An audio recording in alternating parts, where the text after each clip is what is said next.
Hello friends, welcome to our YouTube channel convent classes. आज क्या class करने वाले हैं? आज हम लोग करेंगे IBPS PO 2009 मेंस के मेमोरी बेस्ड क्वेश्चन हम लोग करेंगे।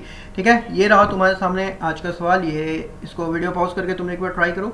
और एक और इन्फॉर्मेशन तुम्हारे साथ शेयर कर देते हैं कि अगर मैंने प्लेलिस्ट बना दी है IBPS PO 2020 क्रैश कोर्स करके, इस पूरी प्लेलिस्ट को तुम देख सकते हो अपने mains preparation, mains and pre combined preparation चलेगी। ठीक है, ये डाटा इंटरप्रिटेशन आपको यहाँ चल रहा है। ठीक है, mains and pre data interpretation इस प्लेलिस्ट में सिलॉक्स का लेक्चर देख सकते हो, नंबर प्लेलिस्ट का देख सकते हो, और मेंस के अलग एक प्लेलिस्ट भी बनी हुई है। ठीक है, सिंप्लीफिकेशन का फ्री कोर्स और पजल का फ्री कोर्स इस एग्जामिनेशन बैंक एग्जामिनेशन के लिए इस जगह चल ही रहा है। ठीक है, तो हम लोग आते हैं आज के सवाल पर। एक बार ट्राई कर लो आप लोग ये सवाल। ठीक है, आई होप कि आपने वीडियो पॉज करके ट्राई किया होगा सवाल। मैंने टाइमर नहीं लगाया क्योंकि हर स्टूडेंट को अलग अलग टाइम लग सकता है इसमें बनाने में, तो मैंने टाइमर नहीं लगाया। चलो, तो इससे पहले तो मैंने यहाँ से स्टार्ट किया है क्योंकि सवाल बड़ा था, तो यहाँ तक की इन्फॉर्मेशन मैंने नेक्स्ट स्लाइड में ऐड नहीं की है। तो चलो देख लेते हैं कि सबसे पहले ये बोल क्या रहा है। ये स्लाइड, ये क्वेश्चन बोल क्या रहा है। In a society there are 11 houses from west to east, number 1 to 11। एक सोसाइटी है जिसमें 1 से 11 तक एक हाउसेज है। ठीक है, the houses in the west is number 1। तो वेस्ट वाला हाउसेज देखो, ये नॉर्थ होगा, ये साउथ होगा, ये ईस्ट होगा और ये वेस्ट होगा। तो वेस्ट वाला हाउस को नंबर 1 कहा है इसने। ठीक है, and the houses in the east is number 11। मतलब इस तरीके से नंबर रहा 1 2 3 4, इसी तरीके से करते हुए 11 नंबर यहाँ रहा। ठीक है, यहाँ तक क्लियर है आपको। नेक्स्ट आगे बढ़ते हैं। 8 person with different ages live in these houses. तो क्या बोला कि हम 1 से लेकर के जो 11 हाउसेज लिखा कि 8 लोग हैं जो कि इस हाउसेज में रहते हैं। 8 लोग रह रहे हैं, मतलब कि 3 वैकेंट प्लेस होगा एंड 3 हाउसेज आर वैकेंट। ठीक है, मतलब यहाँ तक हमको पता चल गया कि इन 11 हाउस में 3 हाउस जो है वो वैकेंट है। यहाँ से H is 25 year older then G। तो यहाँ से हमारी मेन हिंट स्टार्ट होती है। देखो, पजल बनाना काफ़ी ट्रिकी नहीं है। कोई स्टूडेंट जब भी आपको तैयारी करता है तो एक लेवल आता है वो पजल बनाने लगता है, लेकिन टाइम कैसे कम लगे पजल में, मेन बात ये होती है कि पजल में आपको टाइम कैसे लगे। उसके लिए पजल में टाइम कैसे कम लगे, उसके लिए आपको हिंट कैसे लिखें ये सीखना होगा। ठीक है, काफ़ी एडुकेटर्स हैं, काफ़ी टीचर्स हैं, लेकिन ये कोई नहीं सिखाता कि हिंट कैसे कॉम्पैक्ट करके लिखें। जब तक हिंट ही लिखने में तुम 10 मिनट लगा दोगे, तो 5 मिनट में अगर तुम सॉल्व कर रहे हो पजल, तो तुम 15 मिनट एक पजल में दोगे, तो फिर कहाँ से रेस में रहोगे। ठीक है, तो हम लोग स्टार्ट करते हैं अपना। H is 25 years older then G। H जो है 25 ईयर ओल्डर है G के, मतलब G का जितना एज रहेगा उसमें हम 25 साल ऐड करेंगे तो कितना एज आ जाएगा, H का एज आ जाएगा। ठीक है, only 1 person lives between E who is 3 years older than D। E और D के बीच में नहीं, देखो यहाँ पे ये वाली जो लाइन है पूरी, इसको अगर तुम यहीं तक पढ़ते हो, ठीक है, यहीं तक पढ़ते हो, तो तुम क्या दिक्कत करोगे कि E और D के बीच में एक पर्सन है। कोई स्टूडेंट्स होगा जो कि बिगिनिंग कर रहा होगा, वो इस हिंट को इस तरीके से लिख देगा, लेकिन इस हिंट को इस तरीके से नहीं लिखना है। देखो क्या बोला हिंट, यहाँ फुल स्टॉप हुआ है, मतलब पूरी एक लाइन। ये क्या बोला है, only 1 person lives between E who is 3 year older than D and the one who is 35 year old. मतलब यहाँ हुआ कि एक पर्सन बैठा है E और 35 ईयर ओल्ड के बारे में। और ये जो इतनी इन्फॉर्मेशन है ना, यहाँ से लेकर के यहाँ तक इन्फॉर्मेशन वो बताया E के बारे में। हु लिखा ना, हु मतलब कि जस्ट इससे पहले वाले की बात होती है, हु मतलब जस्ट पहले वाले की। तो only 1 person live between E जो कि 3 साल बड़ा है, who is 3 year older than D। मतलब कि D के एज में अगर हम 3 साल और ऐड कर देंगे तो हमारी E की एज आ जाएगी। ठीक है, मेंस का पजल है तो थोड़ा सा तुमको लैंग्वेज में फंसाने का कोशिश कर रहा है एग्जामिनर। ठीक है, अब आगे बढ़ते हैं। The one who is 7 year younger than A lives immediately right of the vacant house which is even number house. ठीक है, अब देखो इस पूरे हिंट को कैसे लिखोगे, इस पूरे लाइन को। ठीक है, अब ये एक लाइन में भी काफ़ी सारी इंफॉर्मेशन है। The one who is 7 year younger than A, तो मान लिया कि ये स्टार वाला जो पर्सन है वो ए से 7 साल यंगर है, मतलब ए में अगर हम 7 साल एज घटाएंगे तो वो आ जाएगा इस पर्सन का एज। ठीक है, एक इन्फॉर्मेशन तो हम डिकोड कर लिया। ठीक है, अब ये जो पर्सन क्या बोला है, lives immediately right of the vacant house which is even number house. तो ये वैकेंट हाउस के इमीडिएटली राइट है। जो मेरा पजल फॉर बैंक एग्जामिनेशन का फ्री कोर्स करते हुए आ रहे होंगे उनको पता होगा इमीडिएटली राइट होता है तो IMMRT करके हम लिखते हैं। ठीक है, इमीडिएटली राइट में ये पर्सन जो है वैकेंट के इमीडिएटली राइट में, और ये वैकेंट कहाँ है, इवन में है। तो ये पूरी हिंट तुमको, ये लाइन, ये दोनों हिंट मिलकर ये लाइन तुमको बता रही है। ठीक है, at least 2 people live between the one who is 64-year old and the one who is 69 years old। 64 और 69 के बीच में एटलीस्ट 2 person हैं। Vacant houses are not near to each other. जो वैकेंट हाउस है एक दूसरे के नियर नहीं है, मतलब इसके कहने के हुआ कि इमीडिएट नेबर नहीं है, पास पास, मतलब एक पर्सन छोड़ के रह सकते हैं लेकिन पास पास नहीं रह सकते हैं, इसका यही मीनिंग हुआ। फिर आगे बढ़ते हैं, क्या बोल रहा है, A who is 46 year old lives to the west of the house number 3 but not at the end। तो हम लोग देखो, अब तुमको नेक्स्ट स्लाइड में हम लेके जाते हैं इस हिंट को अच्छे से समझाने में। देखो क्या बोला है, A जो है 3 के वेस्ट में है। देखो 3 यहाँ रहेगा ना, 3 यहाँ रहेगा, 3 के वेस्ट में है, मतलब A इस साइड है, और क्या है, एंड पे नहीं है, तो A जो है वो एंड रहेगा। मतलब A का डेफिनेट पोजीशन दे दिया कि A मेरा यहाँ है, A की एज 46 ईयर्स है। अब जैसे ही तुमको A की एज मिली है, इस पर्सन की एज निकाल सकते हो, 46 माइनस 7 कर दोगे तो 39 आ जाएगा। मतलब ये वैकेंट जो रहेगा इवन पर्सन पे, इवन हाउस पे, उसके इमीडिएट राइट पे 39 एज रहेगा। ठीक है, चलो ये बातें हम लोग ध्यान में रखेंगे। आगे बढ़ते हैं कि क्या बोल रहा है ये सवाल। ठीक है, मेंस का सवाल है, देखो कैसे तुमको हिंट ही में कितना तुमको फंसाने की कोशिश की जा रही है। ठीक है, the vacant house is to the west of 64 year old person house. Vacant house जो है वो 64 ईयर के जो पर्सन रहेंगे उसके वेस्ट में है वैकेंट। ठीक है, there are 2 houses between B house and the person who is 64 और बी के बीच में 2 हाउस है। तो देखो यहाँ से लेकर के यहाँ तक की हिंट, ये इतनी सारी हिंट आपको इस तरीके से कॉम्पैक्ट करके लिखनी है। ठीक है, F is 4 year younger than the one who lives in the house number 11। House number 11 में जो रहेगा उसके एज में अगर 4 साल हम घटा देंगे तो F का एज आ जाएगा। C is 4 year younger than the one who lives in the house number 5। House number 5 के में जो रहता है उससे 4 ईयर यंगर है। ठीक है, तो इस हिंट को हम लोग यहाँ पे लिख देते हैं, हाउस नंबर 5 माइनस 4 करके, ये हमको C का एज दे देगा। ठीक है, and lives to the west of the house number 5 but not at the end. C 5 के वेस्ट में है C, और जो है एंड पर नहीं है। ठीक है, ये बातें क्लियर हो गई। द हाउस 5 के वेस्ट में, मतलब समझे ना। देखो तुमको हम लेके चलते हैं इस साइड, नेक्स्ट स्लाइड में।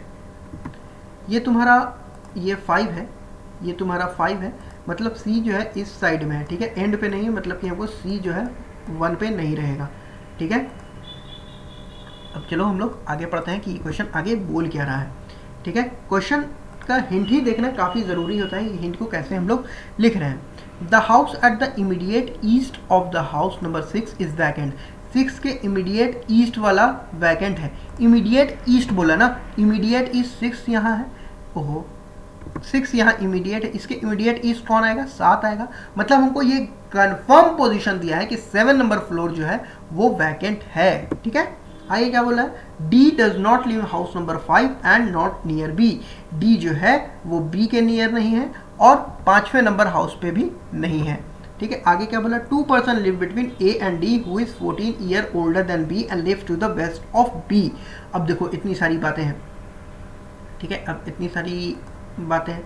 2 person live between A and D। A और D के बीच में 2 पर्सन है। ठीक है, अब हु बोला तो मतलब किसके बारे में बोल दिया, D के बारे में बोल दिया। Who is 14 year older than B। B से कितना ईयर ओल्डर है, 14 ईयर ओल्डर है, मतलब B में हम 14 साल और एज करेंगे एड, तो डी का एज मिल जाएगा और किस तरफ रह रहा है, and lives to the west of B, B के वेस्ट साइड में रह रहा है D. House number 5 is not vacant, 5वां नंबर जो हाउस है वो वैकेंट नहीं है। ठीक है, तो हम लोग इस तरीके से भी लिख सकते हैं कि डायरेक्ट यहाँ पे लिख दिया कि 5वां नंबर हाउस जो है वो वैकेंट नहीं है। Only one house is there between the vacant house and the house which is 64 year old person live, 64 year old person और वैकेंट के बीच में एक हाउस है। ठीक है, 64 और वैकेंट के बीच में एक हाउस है। ठीक है, और क्या बोला है, B who is 55 year old lives an an even number house to the east of 6 floor, B जो कि 55 साल का है, इवन हाउस में रहता है, कहाँ रहता है, 6 के ईस्ट में। 6 के ईस्ट में मतलब कहाँ आ जाएगा, 6, 7, 8, 9, 10, 11 है, इस तरीके से हम लोग लिखते आ रहे हैं 1 से लेकर के। तो 6 के ईस्ट में है मतलब कि इस साइड आएगा, मतलब 8 पे हो सकता है या फिर 10 पे हो सकता है। ठीक है, यहाँ तक सारी बातें हिंट तुमको क्लियर है। एक बात यहाँ पे हिंट समझना जो कि काफ़ी इंपॉर्टेंट हिंट तुमको साबित होने वाली है, ये क्या बोला है, 2 पर्सन, 2 पर्सन बैठते हैं ए और डी के बीच में। ठीक है, 2 पर्सन बोला है, हाउस नहीं, 2 पर्सन, 2 लोग बैठने चाहिए। ये हिंट हम तुमको बाद में क्यों हाईलाइट कर रहे हैं, क्योंकि जब भी वैकेंट होता है ना, वैकेंट सिटिंग अरेंजमेंट या फिर वैकेंट पजल कह लो, तो उसमें कितने पर्सन बैठे हैं या फिर कितने फ्लोर हैं या फिर कितने हाउसेस हैं, ये सब गौर किया करो। 2 पर्सन कैसे बैठ सकते हैं, एक पर्सन यहाँ बैठा, एक वैकेंट यहाँ हो गया, एक पर्सन यहाँ बैठा, फिर यहाँ डी आ गया। ठीक है, ए और डी इस तरीके से आ सकता है। देखो इसके बीच में 3 हाउस आ गया लेकिन पर्सन सिर्फ 2 ही है। ठीक है, तो यहाँ बोला है 2 पर्सन सिर्फ इन ए एंड डी। ठीक है, अब हम लोग आगे चलते हैं। आपको यहाँ पे हमारा ये सीन रहा। सबसे पहले हम कौन सी हिंट उठाएं जो हम पजल इसको बना सकें। ठीक है, अब देखो सबसे पहले अगर हम उठाने की बात करें तो सबसे पहले हम ये कर सकते हैं कि 6 के ईस्ट में बी है, बी 55 साल का है, हम बी को यहाँ पुट कर सकते हैं और बी की एज हम लिख सकते हैं, क्या है बी की एज, 55 ईयर्स। ठीक है, एक केस ये हो सकता है। ठीक है, एक केस अगर हम बी को यहाँ करें पुट, बी 55 ईयर्स। ठीक है, हमको पता है 7 जो है वो वैकेंट है, 7 जो है वो वैकेंट है। ठीक है, अब देखो 7 जो है वैकेंट है, 6 के इमीडिएट राइट वाला वैकेंट नंबर रहता है ना, तो हमको पता है 7 जो है वैकेंट है। अब हमको पता है बी और 64 ईयर वाले की एज के बीच में 2 पर्सन है। अगर तुम यहाँ ये केस लेके चलोगे ना, ये वाला, तो एक पर्सन 2 पर्सन छोड़ के 64 यहाँ आना चाहिए, लेकिन यहाँ तो वैकेंट है, मतलब ये पॉसिबिलिटी इलिमिनेट हो जाएगी। तो हम तुमको ये सब मिटा देते हैं और फिर तुमको एक दूसरी पॉसिबिलिटी जो होती है वो हम बताते हैं। ठीक है, अब देखो ऊपर वाले केस में हमारा 2 केस बन सकता है। ठीक है, अब 2 केस कैसे बन सकता है ऊपर वाले केस में, एक केस हम ये हो सकता है कि बी 55 यहाँ आ जाए, बी 55 यहाँ आ जाए और 2 पर्सन छोड़ करके 64 तुम्हारा यहाँ आ जाए, और यहाँ क्या हो सकता है, 1-2 पर्सन छोड़ करके 64 तुम्हारा यहाँ आ जाए। ठीक है, ये हमने पुट कर दिया। अब हम क्या पुट कर सकते हैं, अब हम ये पता है ना हमको कि ए जो है वो सेकंड पे ही है, तो ए पुट कर दो कि ए यहाँ है और ए की एज हमको पता है क्या है, 46 है। ठीक है, ए की एज हमको पता है, दोनों केस में हम पुट कर देते हैं, ए की एज यहाँ है और ये क्या है, 46 है। ठीक है, अब हमको क्या पता है कि ए और डी के बीच में क्या कितने पर्सन है, 2 पर्सन है, और डी जो है बी के वेस्ट में है। मर्जिंग ऑफ हिंट, हिंट को मर्ज करना काफ़ी ज़रूरी होता है, हिंट को मर्ज करना। क्यों, क्योंकि अगर हम हिंट को मर्ज नहीं करेंगे तो फिर हमसे मेंस का पजल बनने वाला नहीं है। तो देखो यहाँ इस हिंट को, इस हिंट को, इस हिंट को हम लोग मर्ज कर रहे हैं। ठीक है, बी के अगल बगल डी नहीं है। ठीक है, बी के इमीडिएट में डी नहीं है, तो यहाँ डी तो नहीं आ सकता है। बी के वेस्ट में ही डी है, मतलब इसी साइड में हमको डी चाहिए। ठीक है, ए और डी के बीच में 2 क्या है, पर्सन है, ए यहाँ है और 2 पर्सन चाहिए, 1-2 छोड़ करके अगर हम डी को यहाँ लिखें, ठीक है, ठीक है, समझ में आ रहा है। यहाँ पे अगर हम डी मेरा 5 पे नहीं हो सकता है तो डी मेरा यहाँ नहीं आएगा।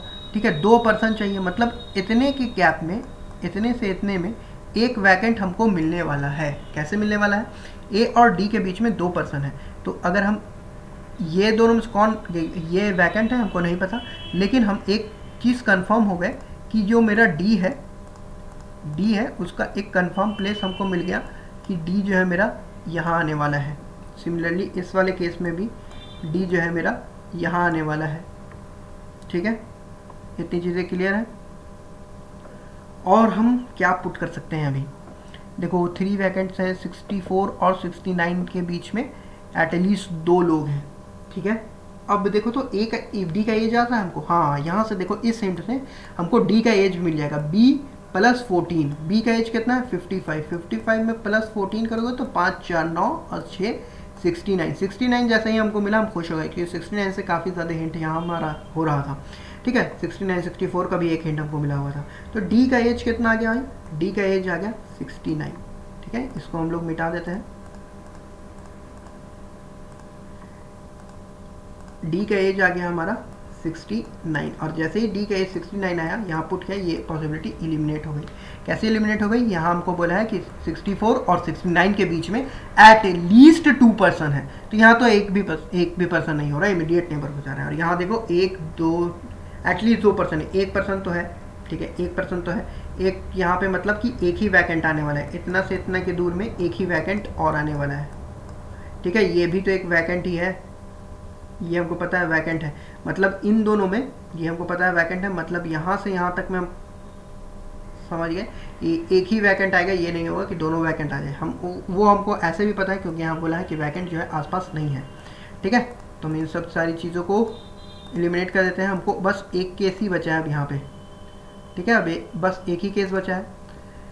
अब हम लोग क्या पुट कर सकते हैं, है ना, अब हम लोग क्या पुट कर सकते हैं, डी को हमने पुट कर दिया। अब देखो यहाँ से हम लोग क्या क्या चीज़ अभी पुट कर चुके हैं, ये वाला हिंट हम लोग यूज़ कर चुके हैं, ये वाला हिंट हम लोग यूज़ कर चुके हैं, है ना, ये वाला हिंट हम लोग यूज़ कर चुके हैं। हाँ देखो ये हिंट हमको काम आएगी, ये हिंट एक हमको काम आएगी। वैकेंट जो है इवन पे है और इवन के राइट में ए है, अभी हमको दूसरा वैकेंट तो मिला नहीं है अभी, है ना। एफ जो है 11th हाउस के यहाँ पे है, वैकेंट और 64 के बीच में एक है। ठीक है, वैकेंट यहाँ है, 64 हमें मिला हुआ है, तो मतलब ये वाला भी हमें वैकेंट मिल गया। और जैसे ये वैकेंट मिला, अच्छा रुको हम हिंट को थोड़ा साफ करते हैं। ठीक है, हमको जैसे ही अब मिला ना, अब ये पजल हो गया, अब पूरा पजल ये खुल गया, अब आसानी से बन जाएगा क्योंकि हमको तीनों वैकेंट का जगह मिल गया है। आप लोग को समझ में आ रहा है कि कहाँ तीसरा वैकेंट होगा, बताइए तीसरा वैकेंट कहाँ होने वाला है। देखो तीसरा वैकेंट कहाँ होगा, हमको पता है कि ए और डी के बीच में एक वैकेंट तो आने वाला है, और वैकेंट जो है एक इवन पे आने वाला है। ये वाला वैकेंट कहाँ है 7 पे, और ये वाला वैकेंट कहाँ है 9 पे, मतलब चौथा नंबर जो है वो हमारा वैकेंट होगा। ठीक है, ये चौथा नंबर हमारा वैकेंट हो जाएगा। ठीक है, हम लोग ये हिंट, और वैकेंट के इमीडिएट राइट में कौन है, ये पर्सन है। ये पर्सन कौन है, जो कि ए से 7 साल छोटा है। ए की एज कितनी है 46 है, 46 में 7 घटाओ तो मतलब 39 ईयर एज, 39 साल वाला यहाँ आने वाला है, 39। ठीक है, अच्छे से लिख दे 39, चलो अच्छे से लिख देते हैं, यहाँ 39 एज यहाँ आ गया। ठीक है, अब हम लोग क्या पुट कर सकते हैं, अब देखो अब हम लोग 5 के वेस्ट साइड में सी था। ठीक है, और हमको एक चीज़ क्या पता थी कि 5 पे जो है ना उससे 4 साल छोटा था सी, तो 5 पे कौन है 39 है, मतलब सी यहाँ आ जाएगा जो कि 4 साल छोटा होगा 5 से, तो 5 से 4 साल छोटा कितना आ जाएगा 35 ईयर्स। अब हमको 35 और ई के बीच में एक है, 35 यहाँ है, ई यहाँ आ जाएगा। ठीक है, ई कितना है, डी से 3 साल बड़ा है, डी का एज कितना है 69 से 3 साल बड़ा 72 आ गया यहाँ पर। ठीक है, इतनी सारी चीज़ें हम लोग पुट कर चुके हैं। अब हमको क्या बचा है एफ देखो एफ जो है 11th नंबर जो हाउस पे है उससे 4 साल छोटा है। 11th नंबर हाउस पे 64 है, 64 से 4 साल छोटा, मतलब कि एफ जो है वो 60 ईयर्स के हैं। एफ जो है 60 ईयर्स के, मतलब ऐसा जगह हमको चाहिए जहाँ पे एज और पर्सन दोनों पुट कर सकें, तो एक 10 ही है यहाँ पे ऐसा, यहाँ पे हम एफ को पुट कर सकेंगे, और यहाँ पे किसको पुट करेंगे, यहाँ पे एज इसका पुट करेंगे 60 ईयर्स। ठीक है, अब हमारे कौन सा बचा, एक हिंट ये बचा है, जी जो है एच जो है जी से 25 साल बड़ा है, तो इन दोनों में देखो कितना डिफरेंस है, 64 और 39 में 25 साल का है, तो जी यहाँ आ जाएगा, और एच बड़ा है 25 साल जी से, तो एच यहाँ आ जाएगा। ठीक है, ये तुम्हारा फाइनल आंसर हुआ इस पजल का। ठीक है। ये पजल किसकी पजल है? ये पजल आपको IBPS PO मेंस की पजल है। IBPS PO mains 2019। तो एग्ज़ाम ओरिएंटेड क्वेश्चन बनाना काफ़ी ज़रूरी है कि एग्ज़ाम में जितना लेवल है उतना ही लेवल पढ़िए, ठीक है। ये एग्ज़ाम का क्वेश्चन है तो इतना ही लेवल है एग्जामिनेशन का, आपको इसको बना देना है। आइडियली आपको, चलिए बहुत ज़्यादा कहें तो हम 5 से 6 मिनट में आपको ये पजल बना देनी चाहिए थी, ठीक है। अगर 6 से 7 मिनट भी ले रहे हो तो मेंस है, चलो अच्छा है, बना ले रहे हो तो काफ़ी अच्छा तुम स्कोर कर रहे हो। अंडरस्टैंडिंग थोड़ा सा रखो, अपना पजल को मर्ज कैसे करते हैं वो रखो ध्यान, ठीक है। और जो हम पढ़ाया है पजल फॉर बैंक एग्जामिनेशन का जो फ्री कोर्सेज है मेरे, उसको देखो। IBPS PO का जो क्रैश कोर्स है उसको देखो, ठीक है। हम इस वीडियो को यहीं पे वाइंड अप करते हैं, ठीक है। All the best guys for your upcoming examinations, okay. हम लोग फिर मिलेंगे आपसे नेक्स्ट वीडियो के साथ। All the best guys. Channel पे नए हो तो चैनल को सब्सक्राइब कर देना, वीडियो अच्छी लगी हो तो वीडियो को लाइक कर देना।